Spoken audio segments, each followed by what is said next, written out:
Haleluya, haleluya, haleluya. Imana ishimwe, icyubahiro n'ikibi cy'Imana, izina ry'Imana yacu nirishyirwe hejuru.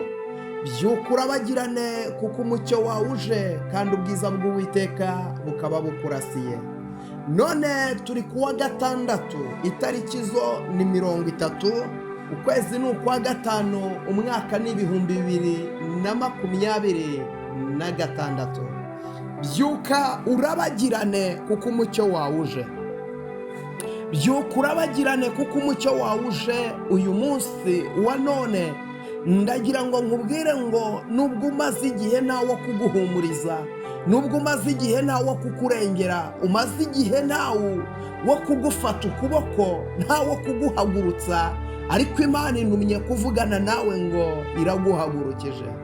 Imana intumye kuvugana nawe, irambwiye ngo nkubwire ngo iraguhagurukije, kandi ugiye kongera kugira ibihe byawe nk'ibya mbere. Hari imbaraga zagusubije inyuma, hari imbaraga zakunanije, hari imbaraga zagutsikamiye, ariko Uwiteka Nyiringabo avuganye nawe. Hari ikintu aremye mu buzima bwawe, hari ikintu aremye mu mibereho yawe. Reka dusome ijambo ry'Imana mu gitabo cya Yosuwa, ibice byawo ni 14, turasoma n'umurongo wawo wa 6. Haranditse ngo abayuda baherako basanga Yosuwa i Gilugari. Kalebu mwene Yefuni umukenazi aramubaza ati, ntuzi icyo Uwiteka yatuvuzeho njye nawe? Akabibwira Mose umuntu w'Imana turi Kadeshi y'i Baruneya. Icyo gihe nari maze imyaka 40, twari tukiri Kadeshi y'i Baruneya. Mose umugaragu w'Uwiteka ntuma kujya gutata igihugu. Bukeye ngarutse muhamiriza ibyo nari nabonye n'umutima utabeshya. Ariko bene data twajyanye bahindisha imitima y'abantu ubwoba. Njyeweho nomatanye n'Uwiteka Imana yanjye rwose. Maze uwo munsi Mose ararahira ati, ni ukuri igihugu wakandagiyemo kizaba gakondo yawe n'iy'abana bawe iteka ryose, kuko womatanye n'Uwiteka Imana yanjye rwose. Nuko Kalebu arongera aravuga ati, kandi dore Uwiteka yantumye mariye imyaka 45, nkuko yavuze uhereye igihe Uwiteka yabibwiriye Mose. Abisiraheli bakizerera mu butayu. None dore uyu munsi nshikije imyaka 85. Ubu ndacyafite imbaraga nk'uko nari nzifite urya munsi Mose yanyohereje, kuko imbaraga zanjye zameraga ku rugamba ntabara ngatabarukana, na n'ubu niko zikiri. None umpe umusozi Uwiteka yavuze urya munsi. Icyo gihe wumvaga ko abanaki bari bahari, kandi ko hariho imidugudu minini igoswe n'inkike z'amabuye. None hari aho Uwiteka azaba ari kumwe nanjye, mbirukane nk'uko Uwiteka yavuze. Haleluya, Imana ishimwe. Aya ni amagambo yavuzwe n'umugabo witwa Kalebu. Uyu Kalebu yagendanye na Yosuwa. Uyu Kalebu agendana na Yosuwa mwene Nuni. Yosuwa bagendana urugendo runini kandi bakorana umurimo w'Imana.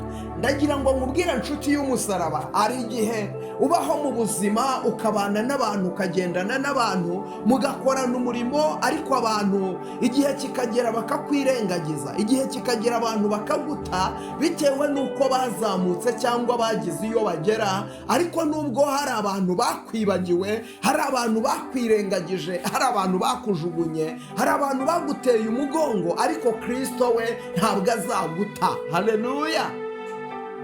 Ntabwo Kristo azaguta, ntabwo Kristo azigera kureka, ntabwo azigera kujugunya, ntabwo azigera agukuraho amaso ye, aguhozaho amaso. Haleluya. Impamvu Yesu aguhozaho amaso ni uko azi ko hari aho uzagira umumaro. Haleluya. Hari ahantu uzagira umumaro mu minsi iza, hari ahantu uzagira umumaro. Ndagira ngo mvugane nawe, witinya, hari ahantu uzagira umumaro. Uyu munsi urareba ukabona nta nzira inzira urareba ukabona biranze, ukabona birayoberanye, ariko igitumye Imana ikiguhagazeho ni uko imbere gatoya hari aho uzagira umumaro. Uyu Yosuwa rero ngo yajyanye na Kalebu ngo bajya gutata igihugu cy'i Kanani, ngo ariko Imana ivugana nabo nababwira ngo dore icyo gihugu mwakandagiyemo, ariko cyane cyane ibibwira Kalebu mwene Yefune. Imaze kubimubwira imubwira amagambo akomeye, iravuga ngo igihugu wakandagiyemo nzakiguha kibe gakondo yawe, ngo kandi uzagisangamo abanaki, ariko abo banaki uzabahindura ubirukane rwose. Imana itugirire neza. Icyo gihe rero yabimubwiye ari kumwe na Yosuwa. Yosuwa rero ngo aza kuba umuntu ukomeye, aba umuyobozi w'Abayisiraheli, aba umwami. Imana itugirire neza, aba umwami. Amaze kuba umwami yirengagiza Kalebu. Reka mvugane nawe.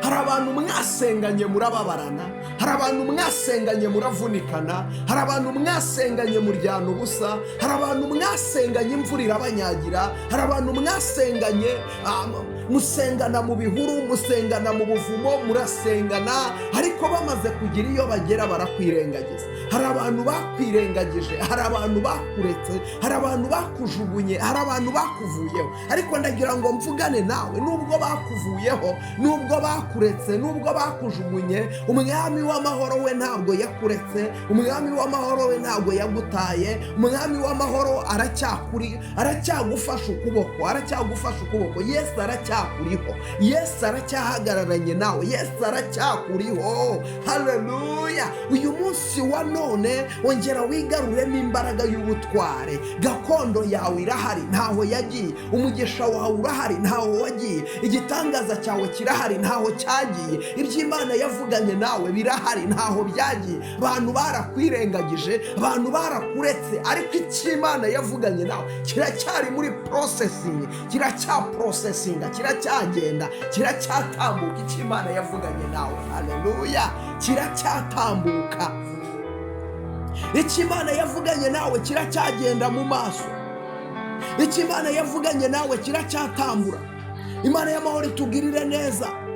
Rero ngo Yosuwa yirengagije Kalebu, ngo amaze kumwirengagiza Yosuwa, haleluya, ngo arangije Yosuwa arabireba, Yosuwa avuga amagambo akomeye, Yosuwa arabyitegereza. Amaze kubyitegereza aragenda abaho ngaho, yibagirwa Kalebu bavunikanye, yibagirwa Kalebu bazamukanye imisozi, yibagirwa Kalebu, aramwibagirwa. Niko mu isi bijya bigenda, muntu muragendana yamara kuzamuka akakwibagirwa, ariko Imana yo ntijya yibagirwa. Kalebu rero ngo aza gusanga Yosuwa, amubwira no magambo twasomye, aramubwira ngo mbese ntuzi icyo Uwiteka yatuvuzeho, njye nawe turi Kadeshi y'i Baruneya, ntabwo uzi icyo Uwiteka yatuvuzeho njye nawe, haleluya, ntabwo uzi icyo Uwiteka yatuvuzeho yewe Yosuwa we, ko wibagirwa vuba. Ibuka Mose abivugana nanjye, ibuka Mose yabimbwiye mfite imyaka 45, njyewe nomatanye n'Uwiteka Imana yanjye, haleluya. Kuva icyo gihe kugeza uyu munsi sindashiteshuka, sindava mu murongo Imana ishakamo, ndacyari ariko Mana, haleluya, ngo ndacyari mu murongo Imana inshakamo, ntabwo ndigera nteshuka, ntabwo ndigera mva mu nzira, ndacyari mu murongo Imana inshakamo. Rero icyo Imana yavuze, icyo ngicyo nicyo ndimo ndakubwira, kimpe nka gakondo yanjye Uwiteka yavuganye nanjye. Ndagira ngo nkubwire, kirya gihe Imana yabivugiye mu kanwa k'umugaragu wayo Mose, nari mfite imyaka 40, ubu mfite 85, ntabwo ndigera nshobora imbaraga nari mfite icyo gihe n'uyu munsi nizo ngifite. Mu yandi magambo ndagira ngo nkubwire, reka abantu bakwirengagize, ariko wowe omatana n'Uwiteka Imana yawe. Ni wowe matana n'Uwiteka Imana yawe, nta kabuza Imana izakugumaho, nta kabuza Imana izakuryamaho, nta kabuza Imana izagumana nawe, nta kabuza Imana izagumye guhagarareho, nta kabuza Imana izagumye kurwanirire, nta kabuza Imana izagumye gucira inzira, nta kabuza Imana izagumye kuvuganire. Aho bidashoboka Imana ibihindura ibishoboka, aho bidakunda Imana ibihindura ibikunda, ariko nta kindi bigusaba. biragusaba soni mashando wiribirifai, biragusaba komatana n'Uwiteka Imana yawe, omatana n'Uwiteka mama, omatana n'Uwiteka wa mukobwa unkurikiye, wa mumama we, wa musore we, wa mugabo we, wowe unkurikiye, omatana n'Uwiteka. Wikwita kuba guca intege, wikwita kuba gusize, wikwita kuba kuretse, wikwita kuba urwaye urwaye, wowe omatana n'Uwiteka. Igitondo kimwe uzabyuka amateka y'ubuzima bwawe yahindutse. Imana ishimwe.